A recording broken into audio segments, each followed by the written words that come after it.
Mas a pessoa, para estar no umbral, necessariamente ela vende Vê. a sua...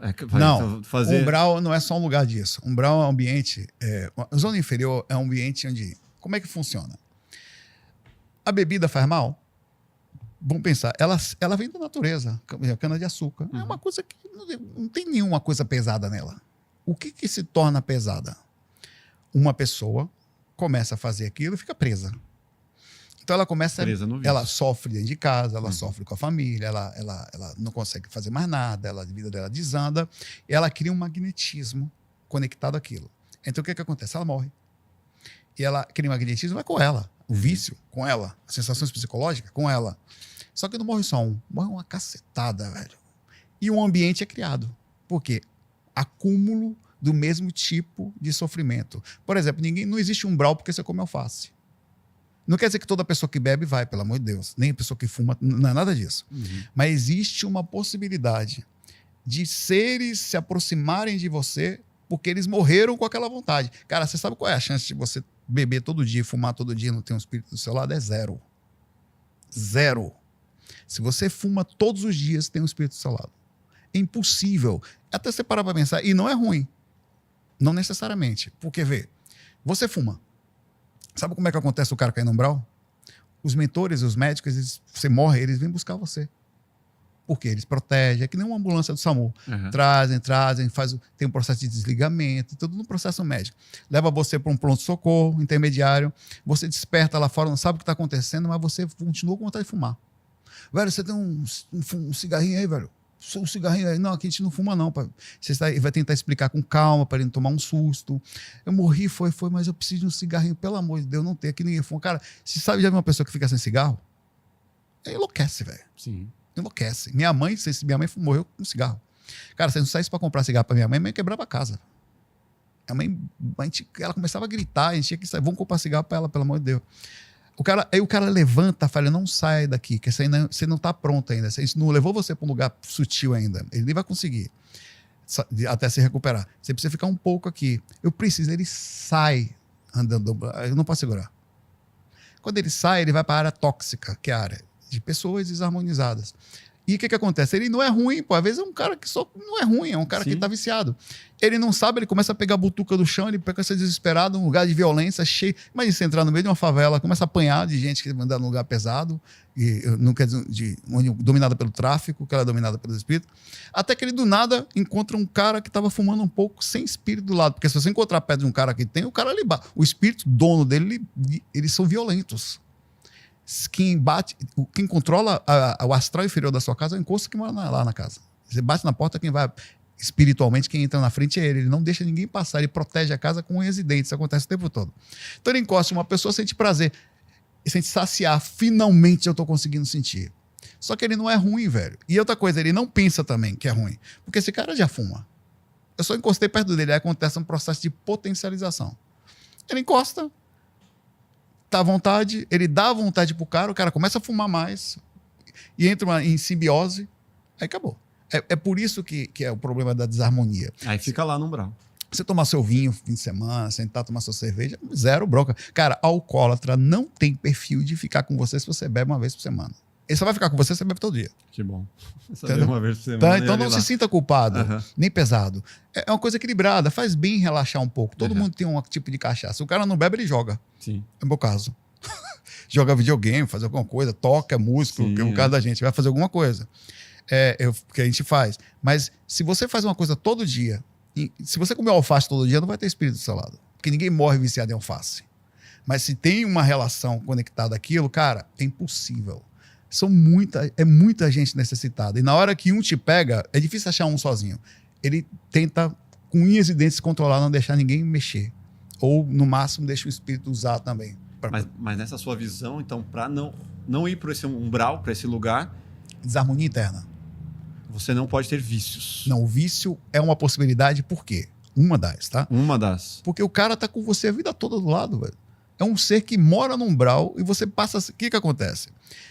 Se você mora com uma pessoa, não importa quem seja, você começa a ficar até parecido com ela. É uma coisa mais estranha do mundo isso. Ninguém sabe por quê. Se é gesto, se é inconsciente, se é alguma coisa, ninguém sabe. É de DNA, se é cópia, não sabe. Eu fiquei até mais bonito depois que eu vi a menina aqui. Não sabe por quê. Sim. Não sabe.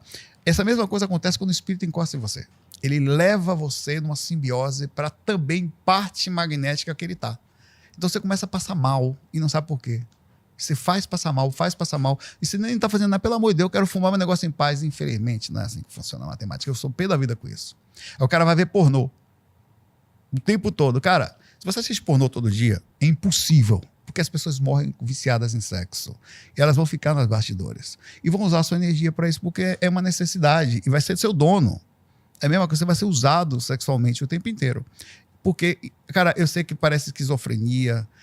Essa é uma coisa que eu não gosto, eu odeio isso. Eu queria ter minha liberdade de fazer qualquer merda que eu quisesse fazer. Sem ninguém me encher o saco. Deixa eu acabar com a minha vida se eu quiser, até bebendo e tal. Ou fumando, ou vendo pornô. Eu não quero que ninguém me enche o saco. Mas, infelizmente, não é assim que funciona. É como várias outras coisas que acontecem na vida, tem uma reação. E você tem que assumir essa reação. Outras formas de cair é uma frequência que você está. Existe frequência de tristeza, de depressão, de frequência de tudo. Uhum. E não quer dizer que minha mãe morreu com cigarro, não foi. Não caiu. Mas tem uma reação. O corpo astral, eu acompanhei várias pessoas, eu acompanhei os encargos da minha mãe, sabia que a minha mãe ia morrer antes de morrer, eu tenho um vídeo sobre isso. Minha mãe, quando foi diagnosticada, demorou um mês para diagnosticar o câncer dela. Sabia que era, mas sabia que tipo de quimioterapia. Quando tentaram fazer a quimioterapia, já não podia mais, porque ela estava muito cansada. Eu vi os parentes todos vindo buscar minha mãe, velho. Antes dela morrer, bem antes do médico falar que ela não ia conseguir. Bem antes. Assim, ela desencarnou, não foi pro umbral. Mas ela tem uma reação. Porque o câncer, tudo que acontece no corpo acontece também no processo do DNA do lado de lá. Se você for recuperado, for para um plano melhor, você vai ter um processo de recuperação paulatino. Você já levanta, não vai, um cara que se desencarna com Alzheimer, ele não vai levantar de vez. Mas nem a pau. Eu já vi isso várias vezes. Ele vai chegar dormindo, ele vai voltando. Se ele for recuperado, porque depende da vida dele, né? Se tinha um espírito lá, o que ele fez? Se ele for para a zona superior, um lugar mais equilibrado, junto aos médicos, com cuidado, então ele vai recuperando, ele vai voltando. Em 2, 3 meses ele já está conversando, começa a voltar. Se ele cair no umbral, cara, eu vi gente no umbral que morreu com câncer, com o corpo todo tomado. Porque o tumor aqui tem um limite. As células vão se proliferando, atinge um outro órgão, você vai embora. Da metástase, você morre. Lá não. Lá você vai ficar, o cara fica todo lascado lá, velho. Porque você cai na região inferior. A região inferior, assim, é uma coisa que já tá na gente. É a mesma coisa da projeção astral. A projeção astral, todo mundo sai. Você não vai para o umbral. Você já está lá. Você dorme e vai para lá. Você está vibrando nesse lugar. Não é um lugar para onde você vai. Essa pessoa, quando eu morrer, eu vou para onde? Não, você já está. Você já está morando nesse lugar. Como é que você sabe? O seu sono é a sua morte em vida. No dia a dia também. Uhum. A pessoa tem essa energia. Ela tá o tempo todo mal, o tempo todo depressiva, agoniada. Cara, ninguém tem culpa disso. Não existe uma punição porque você ficou assim. Existe o seguinte: muita gente passou por isso e essa energia existe. Então cria um ambiente característico. Quando você sente uma determinada coisa, você entra nesse ambiente. Você sente por muito tempo, você passa a fazer parte dele. Entendi. Aí quando você desencarna, na verdade, sai do corpo, é uma sincronia por assimilação, até respeitosa, se você parar para pensar. Como é que os mentores fazem? Tem um tempo, às vezes, de retirada desses ambientes, tá? Esse tempo é variável, depende de como está a consciência, sei lá. É a mesma coisa aqui. Saulo, isso não é verdade. Tenta ir na Cracolândia e fazer uma pessoa sair de lá. Aliás, eu não vou nem tão longe. Tenta só fazer uma pessoa parar de fumar. Que você conhece. Eu vou até mais perto. Tenta fazer você mesmo ser mais calmo, não ser mais explosivo. Ninguém consegue, velho. Só a pessoa, quando ela se decidir, ela vai conseguir fazer isso. Mesmo com a ajuda médica. Existem casos, assim, por exemplo, meu pai, ele parou de fumar porque era ou cigarro ou você vai morrer. Aí, tipo assim, foi botado na parede. Tipo, na UTI, tipo assim, Ano 2000, é assim, praticamente, sério, você, mano, já vai, ó, despedindo seu pai, porque ele tava em estado péssimo, assim, de Pulmão de fogo. misturar várias coisas, assim, doenças somatizadas. E aí ele parou. Tipo, hoje ele não fuma, ele fumava Marlboro, Hollywood, Eu sabe? sei, a galera normal Da antiga, ele tomava Dreia. E aí hoje, mano, aquilo ali foi uma divisão na vida dele, e ele conseguiu. Então, assim, foi da pior forma. Mas você Tipo, muda raridade. a frequência. É frequência. Vê Uhum. que interessante. Você estava numa frequência, não quer dizer que você estava mal, isso aqui é importante dizer. Você pode estar fazendo uma coisa e estar sentindo bem. Você pode estar fumando e tá em paz. Fumar, o problema é que quem vai estar fumando com você por muito tempo, mesmo assim, você pode. O cara usa você na hora que você. Pô, exemplo. O cara é espiritual. Será que quem tava com meu pai saiu nessa Sim, dele tá na UTI? Com certeza. Não. Ele ficou um tempo cercando, fazendo seu pai continuar a fumar, porque era um dono. Pô, ele teve que fumar. Ele pediu. Quando ele saiu da UTI e foi pro quarto, tinha que levar um cigarro pra ele escondido. Cara. Porque estava um processo de Fumando no banheiro, não, sabe? Tipo, mano. Mas não era, aí não noia. necessariamente era o espírito. Aí existe, pode existir, mas era o próprio sistema de ainda pô, ele estava totalmente ainda viciado, preso, quimicamente preso. Tentando se desconectar daquilo, né? Você consegue sozinho, mas o grande problema de conseguir é porque você está tentando parar e aquele cara, velho, os espíritos não tem muita opção, velho. Não tem muita gente sobrando. É muita gente desequilibrada também do lado de lá. Então, quando tem um cara sobrando, pois o cara não quer que você saia. Mesmo você querendo que você sair, ele vai. Então, seu pai deve ter feito um esforço enorme para parar de fumar. Para conseguir parar. Aí, depois disso, ele sai da frequência do espírito, o espírito se manda, velho. Aí vai procurar outro cara. É como você tem um grupo de amigos que tá ali fumando, fazer qualquer coisa, não que esteja errado, né? Mas não quero mais. Quando você sai, o grupo vai continuar a vida de cada um, vai seguir. Você saiu da frequência. Sai da frequência, não cai. Então, o processo não dá para saber quem vai, quem vem. Diz que tem uma média de 10% a 15% das pessoas, por mais, acabam passando pela zona inferior. Mas não são, a maioria não vai. Agora, tudo isso depois tem um... Você acredita em reencarnação? Isso é um processo para voltar? Cara, eu não é que eu acredito. Eu vi um cara falar. As primeiras experiências que eu tive fora do corpo, eu descobri encarnação sem ninguém falar. Não tinha lido em lugar nenhum. Eu saí do corpo e esse cara que seguia minha mãe, ele disse que estava aqui. Ele falou para mim, além de estar aqui antes de mim, ele obsediava minha mãe antes de eu nascer, velho. Eita. Ele falou, eu estou com ela por problemas de outra vida. Ele falou para mim. Ela fez uma coisa comigo, ele explicou, eu não lembrei depois. Ela fez uma coisa comigo e eu não vou deixá-la em paz. E tava lá. Passou. Cara, e sabe qual é o problema do corpo espiritual? Diferente daqui, aqui também tem gente que guarda raiva. Mas o corpo espiritual não tem degeneração neuronal. Não é igual aqui. Aqui, daqui por 10 anos, daqui a pouco você esquece um amor que passou, vai sofrer um pouco. Aqui vai ter... Ressignifica, né? Mas lá não. E o cara, ele consegue manter, se quiser, a mesma sensação para sempre. Então, ele só vai sair dessa sensação se sentir, ou havendo, ou ele desistindo, ou a pessoa mudando muito a ponto de ele se sensibilizar e mudar junto, ou ele perdendo a sintonia com a pessoa porque a pessoa mudou demais. Então, eles mantêm uma memória plena. Então, não adianta você falar, mas, cara, eu tô em outra vida, ele vê você igual do que ele via antes. Igual. Não existe falsidade. Ele, inclusive, às vezes, nem vê a sua forma física, ele vê você como você era, pra você ter ideia. O processo psicológico é tão forte dele. A intensidade é tanta, a raiva é tanta, que ele mantém... Cara, se passar 200 anos é a mesma sensação. É por isso que mudar é importante. É por isso que a gente aqui tem a oportunidade, o corpo físico dá a oportunidade de a gente fazer isso devagarzinho, né? Você sente essa agonia, mas daqui a pouco passa. Ele vai aliviando, vai tirando. Fica algumas raízes, né?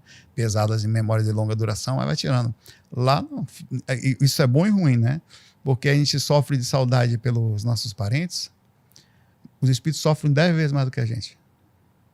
Porque a consciência deles é maior e a memória não passa. Por exemplo, sua mãe desencarna, seu pai desencarna, tal, morre. Daqui a uns 5 anos está doendo ainda, mas você já... Sim, tá mais ameno, né? E você também não tem a emoção muito forte. Você tem aquela emoção que é forte, mas, cara, lá a emoção é muito mais forte, o sentimento é muito mais forte e a memória não degenera. Então, os caras têm que fazer um trabalho super lúcido, inteligente, para não manter. Então, a saudade é uma dor que dói dos dois lados, mas ela dói mais lá. Mas não ficou claro para mim como que a pessoa reencarna. Tá. A reencarnação, eu não sei dizer os processos médicos e sei lá como é que os caras fazem. Mas ela acontece basicamente meio que matematicamente parecido com o que acontece aqui. Exemplo, como é que uma pessoa nasce aqui? Não precisa... Você junta um espermatozoide com um óvulo, cria um embrião, coloca no endométrio corretamente, ele vai crescer. Uhum. Isso vai crescer. Então, isso acontece a vida como nós entendemos, de origem orgânica. A vida do lado de lá, ela tem um procedimento muito próximo a isso, a encaixe no corpo físico. Diz que quando tem, isso tudo está num sistema de hipóteses, de vários estudos, que tem estudos entre aspas, né, mais direções espiritualistas, enfim, são coisas a se pensar. Quando você tem uma fecundação, algumas locais dizem que o processo pode acontecer naquele momento, mas outros dizem que pode acontecer em até um mês. Não no nascimento? Não. Já está antes. Por que é antes? Porque existe uma inserção na hora, uma mistura do processo. Eu sei que tem os cromossomos da mãe e do pai, que são misturados, né? Ali. Vai ter uma indução da consciência sobre os cromossomos. Então, por exemplo, dificuldades que ela teve, ela vai induzir. É como se, além do DNA ter sua própria formação de informação genética, ela tem coisas que pertencem à consciência. Então, são traços de personalidade, traços até de face, de rosto, de aparência física que você traz de outros locais. Então, e você vai... Karmas, acertos, positividade, cérebro. Por que uma pessoa é mais inteligente que a outra? Por que a pessoa tem um cérebro melhor? Por que uma pessoa tem musicalmente uma capacidade mais fácil, inata? Dons, né? Isso vem com você porque isso é seu. Não é uma coisa que você veio do nada. Isso é até inteligente se você parar para pensar. Você tem uma capacidade, sei lá, musical, você toca, que você já vem, não tem como controlar, é impossível. Se fizesse uma cópia de você agora aqui, o clone ia tocar. Ou se não tocasse, se não tivesse habilidade mecânica, ele ia ter habilidade consciencial para estudar mecanicamente. Então, muito próximo disso. Então, ele coloca você no local e você cresce, e você vai ter um dia pegar um violão assim, uma bateria, e vai perceber que tem estranhamente facilidade. É assim que funciona, inclusive, as induções de personalidades. Por isso que nós somos tão específicos. Por isso que tem pessoas que são tão diferentes umas das outras. Por isso que tem filhos, às vezes até gêmeos, que deveria ter uma reação de comportamento igual. Por que eles são diferentes? Eu tenho gêmeos. Você tá vendo? Eu vejo isso. São ou não são diferentes? Eu não sabia, tá vendo? Sim. Eles são diferentes. Por quê? Porque a indução da personalidade dela, da forma como no crescimento, desde da hora que faz a fecundação, do crescimento celular, enfim, tá ali, foi colocado ali. Você percebe em determinadas situações quem é a dominante, quem é a dominada, sabe? E a questão emocional, uma tem um potencial maior do que a outra, numa questão física, uma apoia a outra. E não tem explicação. E aí, no final das contas, a soma das duas, tipo, você vê que, pô, elas são mais fortes, assim, sabe? Sempre. Questão de ir pra escola, por exemplo. Pô, nunca teve dificuldade. Pô, primeiro dia de aula, sabe? Essas coisas que a gente tem de dificuldade, as duas sempre juntas, assim, como a soma. É muito legal. Que bonitinho. É muito bacana. Você vê de perto, assim, pô... Como, mesmo saindo do mesmo lugar, tendo os mesmos inputs, como são diferentes. São. Vocês não criaram diferença. Elas não têm, a gente não tem nem tempo de ter trauma, nem nada. Vocês estão criando com educação, com carinho, com a mesma... E são tão diferentes. Essa é a parte inexplicável, na verdade. Porque você copia tudo. É perfeito. Elas têm, inclusive, o gene univitelinos, eles podem ser doadores um do outro. Elas são bivitelinas, mas Bivitelina. Assim, fisicamente, cara, só quem é de casa mesmo consegue ver a diferença. Pois é, é interessante. Mas elas têm igual, a genética é a mesma, é tudo perfeito. Mas elas são diferentes. Estranho, né? É foda. É que vê a personalidade, que você vem, isso é inexplicável, não tem explicação.